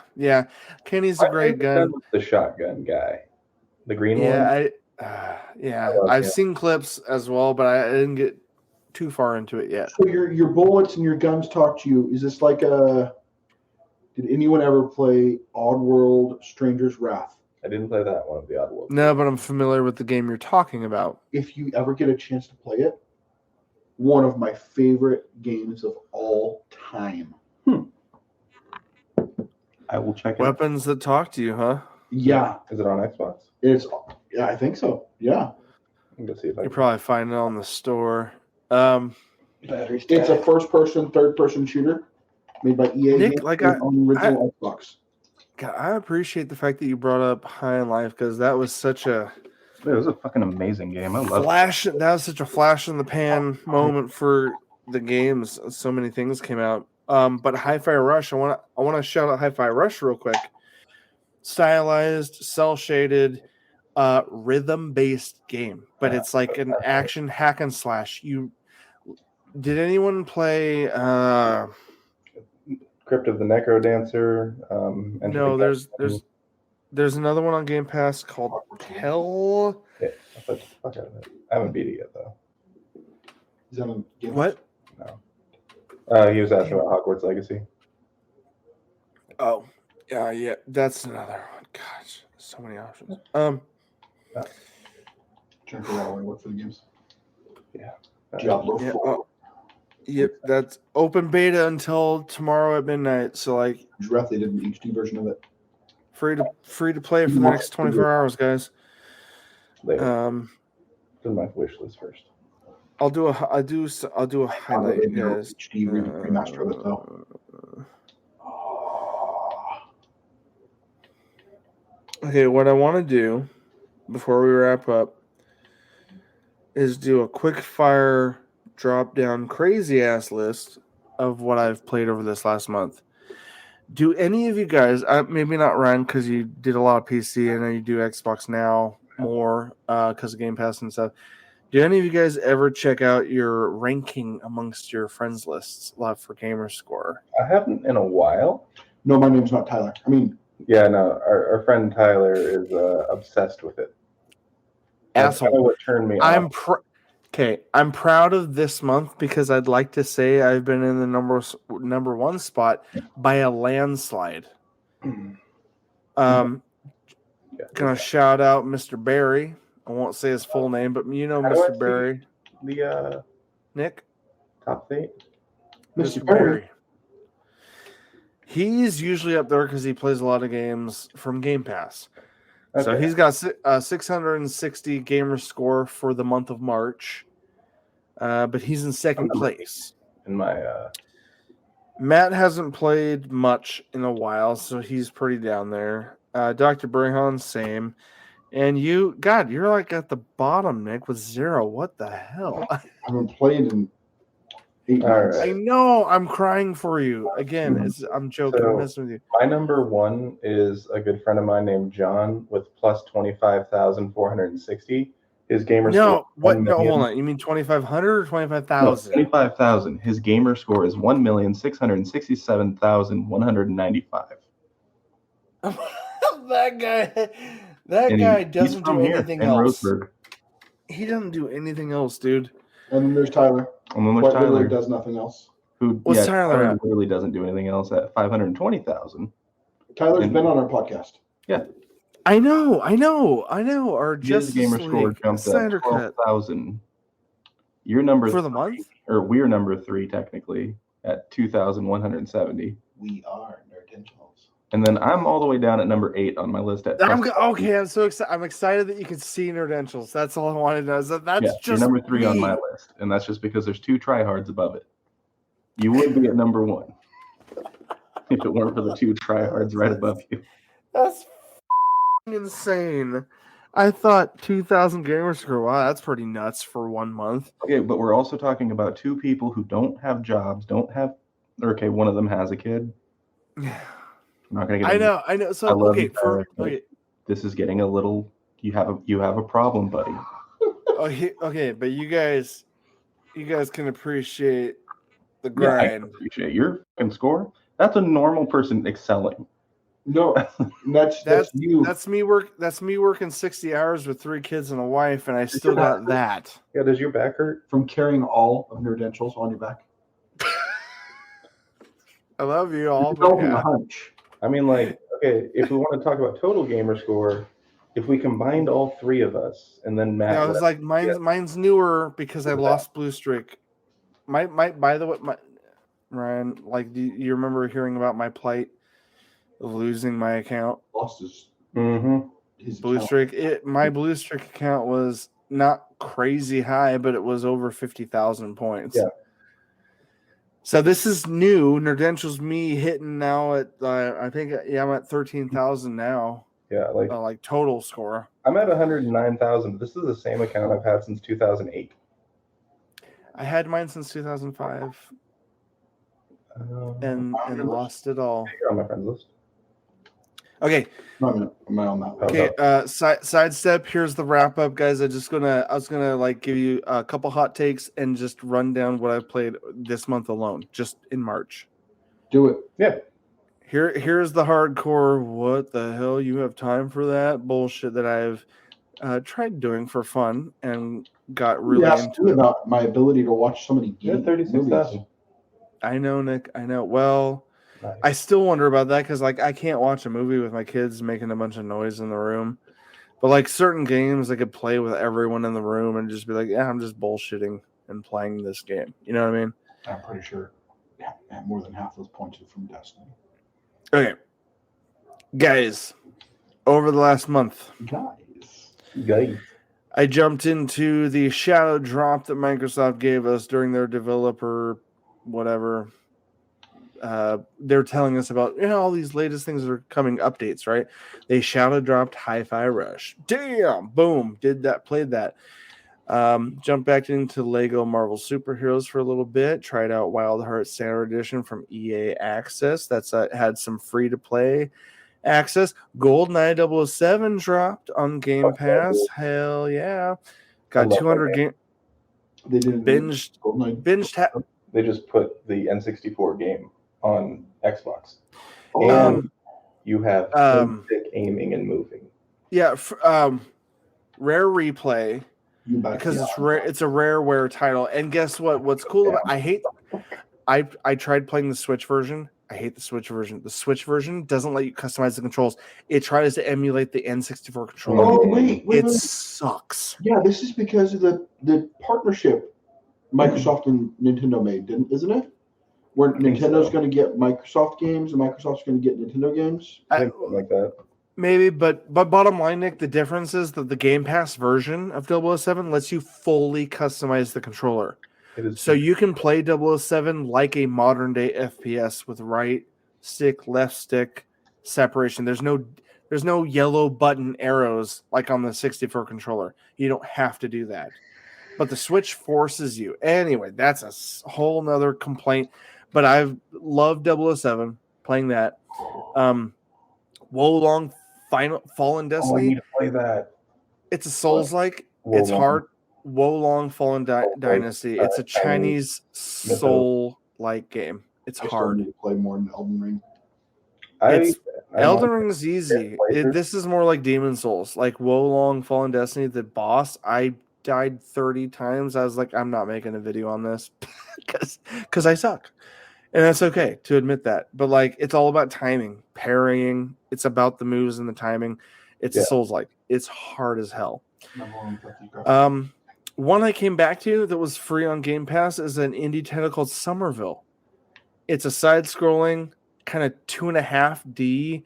You play a father with a wife and a kid, and it's an alien invasion. And it's gorgeous and intriguing. And you have this little dog that follows you, and you have to work your way through a landscape to reunite with your wife and kid.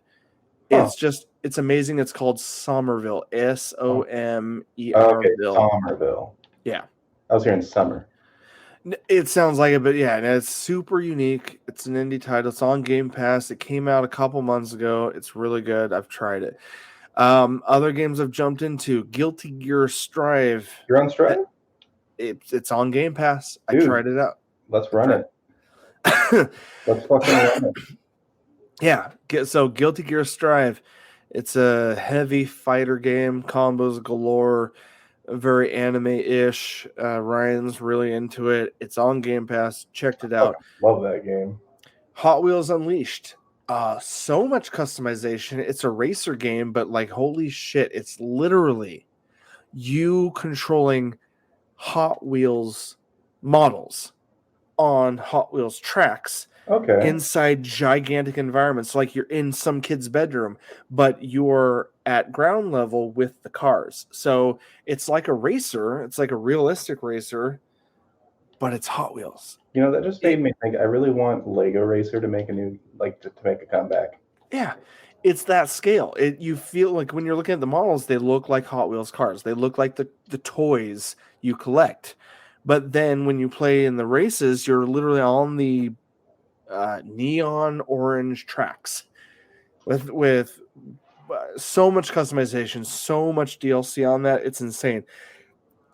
Windows Edition, like 1100 gamer score available. Like it's got all the DLC included, and it's on Game Pass. All right, speeding up and getting towards. Before I say what I realized just now. Ryan, do you need to chime in? What's up? I forgot Atomic Heart came out at the beginning of this fucking month. Yeah, I've got part 5 dropped today. Yeah, on our gaming channel. BioShock meets futuristic. If the fucking Soviets won, it's 1950s. It's 1950s Russia where the robots take over their motherland, and it's fucking amazing. I love it. You talk to dead corpses. They have stories to tell. The mechanics are insane. It's really good. It's an FPS. The robots are super sexual. I can't brush over that. The 2 twin ballerinas are based off the actual developer of the game, and she's hot as fuck.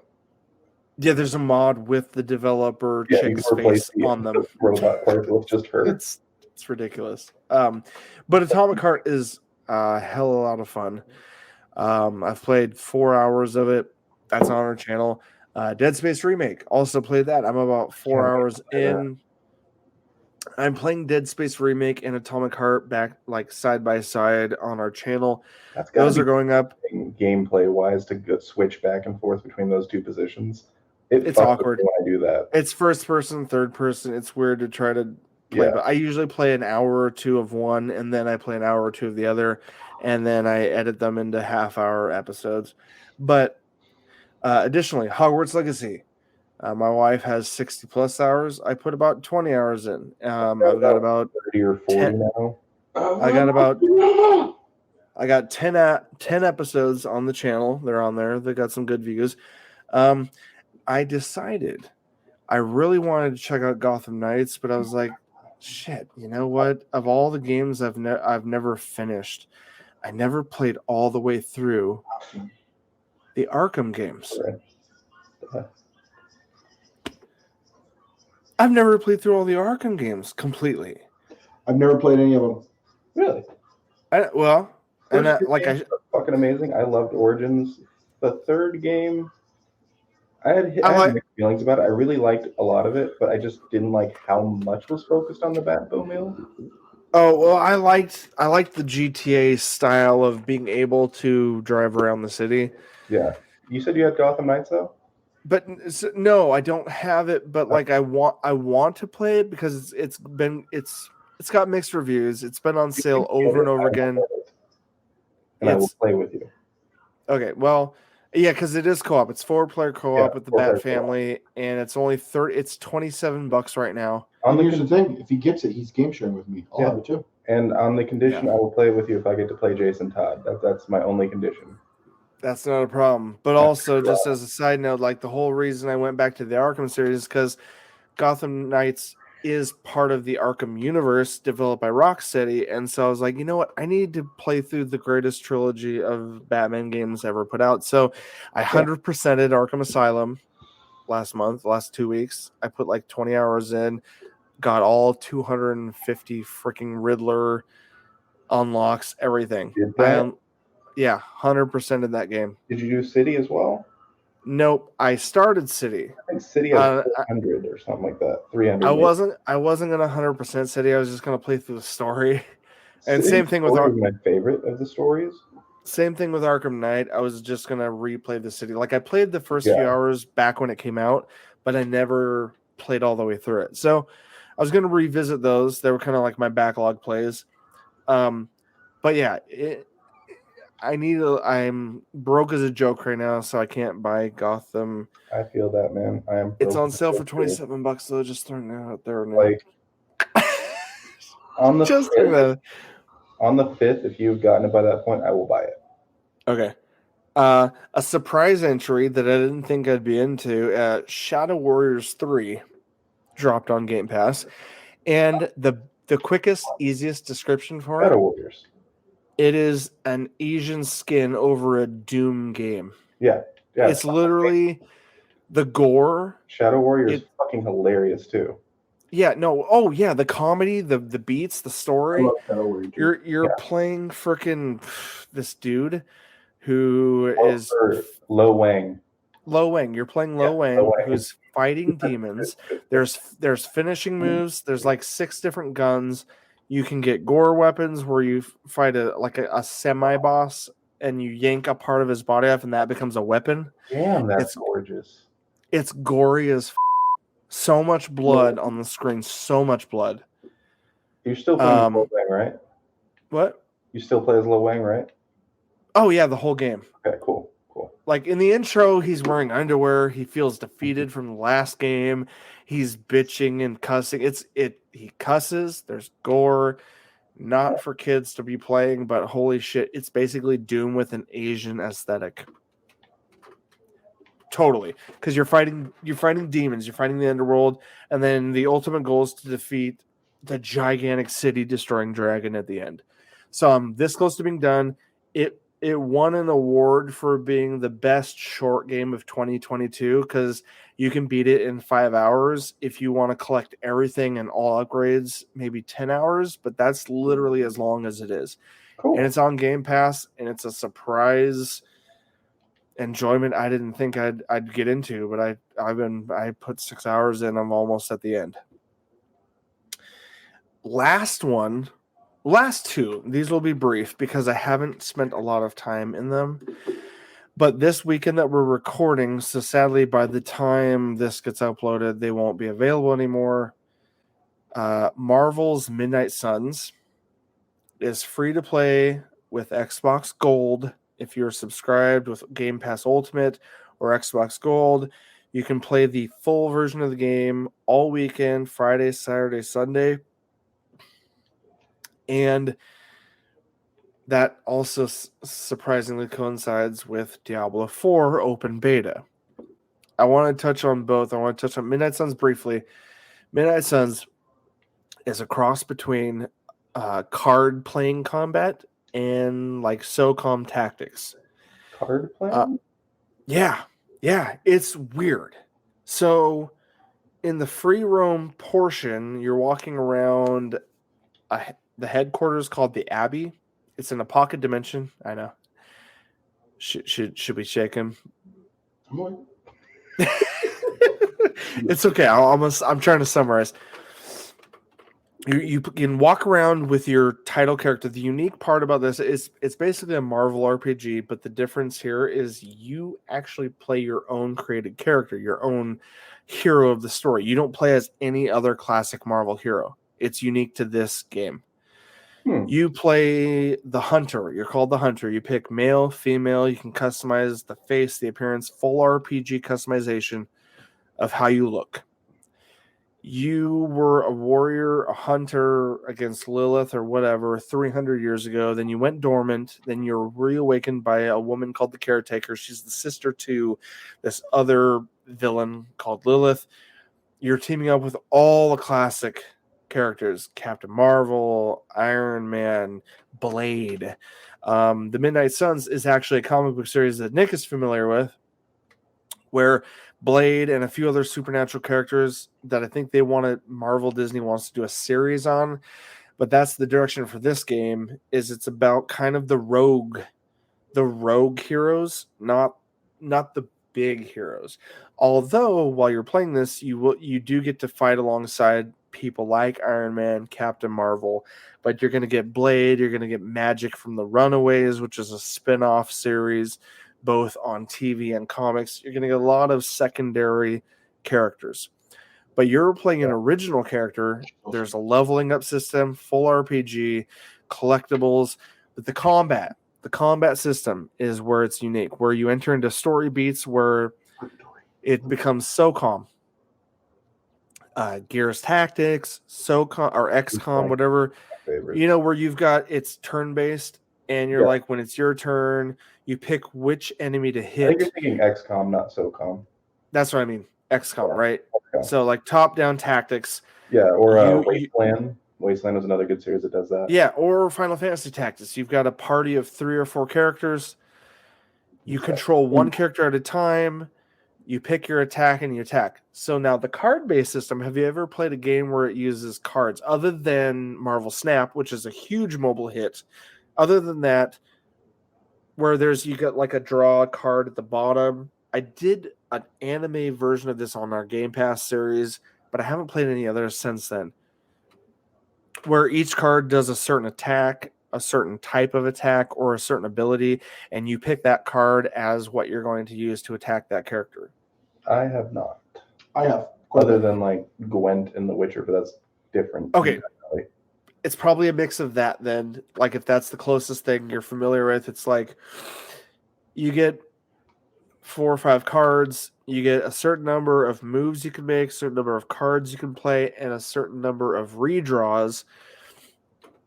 All of this intriguingly plays out really well with the Marvel characters you're playing with. Like I'm more into the hack and slash quick right away satisfaction action, but like if you like tactics and you like card tactics and card based, it's a weird hybrid, but it works.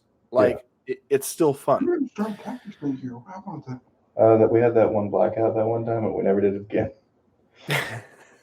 And what's crazy is like right now, what sucks is I like the game enough that I'd love to buy it, and it's on sale during this free play weekend for $30. The normal price is $60, obviously, but right now it's free, and it's like I'm getting a taste. I know I'm getting a taste. Oh, I could buy it, and it came out like last month. It's very new. So anyway, Marvel Midnight Suns really good. It's getting generally positive reviews. It's a weird hybrid of a game for mechanics, but it's still fun. And then lastly, I wanted to touch on. Help me, guys. It's in the wee hours. I mentioned 2 games. Midnight Suns. Oh, Diablo 4. Oh yeah. One of the biggest games not out yet. Yeah. So Diablo 4. All I want to throw out there is it had record-breaking player counts for the pay-to-play last weekend. Like last weekend, if you pre-ordered, you had access. Okay. If you pre-ordered, you had access, or there was a special.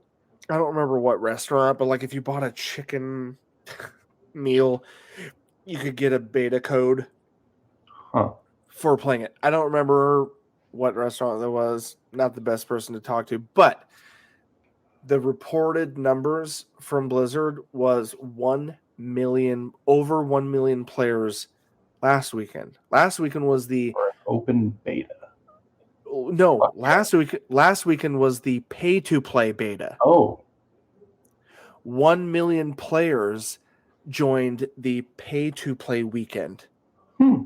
This weekend that we're recording on right now is the open beta. And yeah, I had a 45-minute queue time wait to even get in last night on like Friday afternoon at the time that I tried it. Like I tried it Friday evening. And there was a 45-minute wait. Other people had like a 2-hour wait, like a huge, and they got right on it. Blizzard tackled the server problems, the stress test, all that. But dude, guys, this is like 1 million people that were willing to pay played last weekend, and now don't know the numbers yet. Probably till after this weekend. I did have an interesting cue card that I saved that Blizzard did upload, like stats of this number of kills, this number of players, blah blah blah. So for this weekend, total hours played, just like okay, number of players, how much time they put in, 20 million hours of this open beta were played. I actually expect a little less, but that 17 million and a half player deaths happened. Damn. 9.2 billion total monsters killed over this weekend. genocided at that point. Almost 600 billion players were butchered. I don't know what that means. I think it's a boss. Oh, yeah, it's a boss. Yeah. And only 120,000 butchers were killed, like players that got past that point. Yeah. The last couple stats, player deaths by Shiva, 4 million deaths. And she's like, I think the final boss you can play in the open beta because the level cap is 50 for the full game, but you can play up to level 25 during open beta. That's a lot. Yeah. They brought back the butcher. Yeah, honestly. Yeah. It doesn't surprise me though. But it is He's been in every game, hasn't he? I think so. Only I know that, and I'm pretty sure I killed him in 2. I don't remember killing him in 1. Out of 17 million players that died over the course of this weekend, only 33,000 beat Ashava, the final boss in the open beta. Only bitch. I will kill her myself when the game comes out. What's cool is you get the full cinematic. It's gorgeous. I've played only the first hour. I created a character super customizable, like way more than I remember Diablo 3. Skin color, facial designs, tattoos, hairstyle, everything. It's like a full open RPG, but it's still top down like all the previous Diablos. Yeah. But like you choose warrior, Amazon. Yeah, you pick your class and you pick male or female. And then you literally customize head to toe how they look. I'm downloading it right now. Yeah, it's like 80 plus gigs, bro. It's just the beta. I'm not downloading it right now. No, but like mine didn't take that total amount that I can recall. I think it was like a 40 gig download. So I mean, try it or put it in the queue. I don't know, but like it's gorgeous. Like the soundtrack's gorgeous, the voice acting is gorgeous, and it's beta, so there's some things that are a little off. It's not perfect, but like I'm excited because it doesn't come out until June, I think. So like 2 more months, but like it's free from now till the end of Sunday night. So Ryan McCaffrey from Xbox Unlocked podcast said last weekend he played till like 1 a.m. on Sunday night. He was testing out. He wasn't sure because he didn't have a lot of time to play it. But he's like, he made it past midnight and they didn't kick him off the server yet. So, you've got a good 20-ish hours available to try to play it. Completely free to play right now on this weekend. But I put like 160 hours into Diablo 3 back in the day before we started doing YouTube and stuff. And I made Tyler never want to play that game again. It's 4-player co-op again, like the previous title, and I'm looking forward to trying to jump in with you guys. I had come up with this idea of playing melee classes only, and I played the barbarian. And once I got the ability to jump, Tyler was unable to fight monsters ever again. Because I would jump over walls, kill everything there, take what loot I wanted, and he could have what I gave him. Oh, something I heard that's new this time is that Blizzard made it so that all loot is equally shared. There is no someone because I kind of having to sit there like, well, I need this, but you need that. Yeah, no. There's like, so what they eliminated the tryhards ruining it for the rest of the party. Yeah. not that being a barbarian jumping was tryhard, but it was trust me. Me and my tryhard was me playing mage. No, you see, I Kamehameha waved everything. Here's the thing. I've seen the shenanigans he does when he's playing with Tyler, because I was in the same room and I watched them play a little game called Borderlands together. And he did the siren and just like teleported all the way to the end, killed the boss, teleported out, and then got out. And then I could phase walk from the beginning of a dungeon all the way to the boss, kill the boss, take the cool loot, phase walk back, and Tyler stuff fighting all the mobs on the way. Nick, it might have been me and Matt at the time, but I feel like you were involved too. Do you remember jumping into Diablo 3 and having some crazy hacker dude like skyrocket our levels? Were you there for that or no? I wasn't there for that. Damn. So, short story. This is before like Blizzard like updated the console versions and like eliminated the ability to even do that. But I distinctly remember me and Matt. It was when we first went to Nevada, and then I moved back with my brother briefly.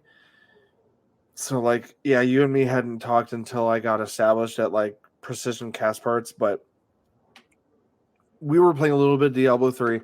Me and Matt got online, and there was this dude who had hacked equipment that earned like 1 billion XP per hit. Like, no joke. He would run through. What were those called, Nick? What were those called? Those runs were just enemy after enemy. What were those called that we would jump into? I don't know, but I know what you're talking about. Yeah, right. So you'd run through those to help level up, and you know the Paragon. You know how you could go up hundreds of levels on Paragon. Do you know what the max is, or was? It was, I think, 10,000. 10,000 Paragon, and the only reason I know that is because the hacker that took us through the dungeons would me and Matt would just stand there at the entrance. The guy would run in. I gotta tell Ryan this. Whole pause.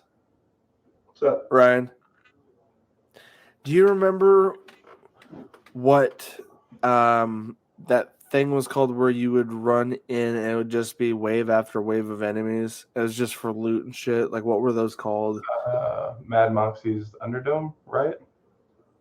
No. Or It was Diablo 3. Oh, Diablo 3. Yeah, Okay. Diablo 3. In the city, there would be an obelisk, and you could join your party, and you could jump in and go through a short level with like hundreds of enemies, and it was just to grind for levels and loot. Maybe? I don't remember the name of it either, but I know I did a lot of them. Right. So I had to pause for a minute because I wanted to tell you what me. Diablo 3. Yeah. So me and Matt, Stitch. while we were in the midst of that, we came across a gamer on Xbox Live who had hacked equipment. Like, this is before Blizzard updated it and eliminated that shit. Yeah. So sad because it was so wild and exciting at the time. He would talk to us. He'd be like, "Hey, you want me to help you guys level up?" And like, we had no Paragon levels yet. We were max, but we just barely got into the Paragon levels. And he's like, "All right, I got some sweet gear. I'll help you guys level up." And he'd take us in there. We would stand at the doorway of this dungeon, and this dude would whip past us. He'd disappear off in the distance, and we were just watching the XP gauges climb, just like boom, boom, boom. Because when you're in a party, you got bonus XP. Yeah. This guy had gear that was giving him 1 billion XP per kill. Jesus. No joke, per kill. And I don't know if you remember, but Paragon took millions upon millions of XP to go beyond. And we found out the limit was level 10,000 Paragon because he capped us out in a 30-minute session of playing with him. Damn. It just kept rolling. We kept walking with him, and then he dumped some ridiculous gear and that we took, and when we equipped it, instantly just vaporized every enemy with every hit. And it's like, it's kind of we're kind of not having fun anymore because it's too easy. Like, and it was fun in the moment. It was like ridiculous. Like almost the game glitched. Game over at that point because it's like, okay, yeah, I am this now, but there's no grind left in this. No, it was fun in the moment just to see where the limit was, like to see how high you could climb level wise. But then we were gods walking in Diablo 3, and we were pretty much done. I beat all of Diablo 3 and its DLC within like its free weekend, like years ago. Oh, damn. Like, I bought the full game, including the 5th act expansion, I forget what it's called. Like, I own the game now, but I didn't own it at the time. So I binged it. Dude, I'm gonna say right now, like I'm jumping into the open beta. There's no wait because it's 4 a.m. my time. Yeah. I'm in the game right now. But anyway, It's downloading right now for me, so I'll probably play it this weekend. yeah, you should. You got a little window of free time. You definitely should. I'll probably get to play it before I head over to my buddy Phil's house, and then playing more Resident Evil 4. Yeah, dude. Thanks for the share. I know you sent me a Yeah. message. Let me double check. You've got my login info. There it is. Yes, I'm excited about that, dude. Thank you for this. Yeah. I'm gonna make some content off of it for sure. All right. There's a huge tangent I'll probably cut out, including the interest. There's probably be a 2-hour episode, even cutting everything because we're almost at the 3-hour mark. So let's end it here. Yeah. I still got to go home and write my lesson for tomorrow. Today. It's only 2 a.m., Nick. Is it? For you guys, it's 4 a.m. for me. Shit. It's 4 a.m. for me. I'm going to be doing a lesson on Fruit of the Spirit. Oh, good. That's a classic. Hopefully it won't be too hard for you to put together. But that being said, guys, I deeply missed you. I appreciate your availability this time around. I look forward to doing it again. Guys, this is hopefully the comeback of Nerdentials podcast. I absolutely believe that. Not a lot to link to other than check us out on YouTube. Got to reboot the website. Nope, it's still what it was there. Will be there again, but we're coming back. We found some time and desire to come back and do this because we had a blast before, and I think we had fun this time. That being said, guys, this is on YouTube, and this will also be on anywhere you find podcasts. This officially, I believe, after our release, the bonus pre-hiatus episode of our Stranger Things deep dive, this will be episode 127. We're not rebooting like is so popular in all the industries. We are just simply coming back. Episode 127, guys. Thanks for joining us, Nick, Ryan. It's been a pleasure. Always. Yeah, it's good to see you again, man. Let's not make it 8 months. Nope. We're not going to wait that long. It'll be my birthday this year. If we waited 8 months from now. Oh, shit. When was your birthday? November 6th. Oh, shit. That feels like a while ago. 3 days after Ringo. 3 days after Ringo. Happy late birthday on that note. My birthday's coming up in just a few weeks. Yep. Well, let's have another episode before that, because that feels like good and safe to say. I agree. All right, guys. I'm gonna cue up the classic outro. Oh, It's been a hot minute. Next week. What? Yeah. What, Nick? Not this coming Monday, but next Nick.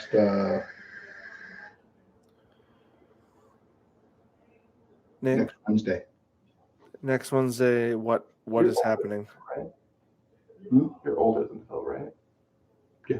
I don't know why I keep thinking you're younger than Phil. Boys, on that note, as always, nerds, we'll see you On the other on the side. other side. On the other side.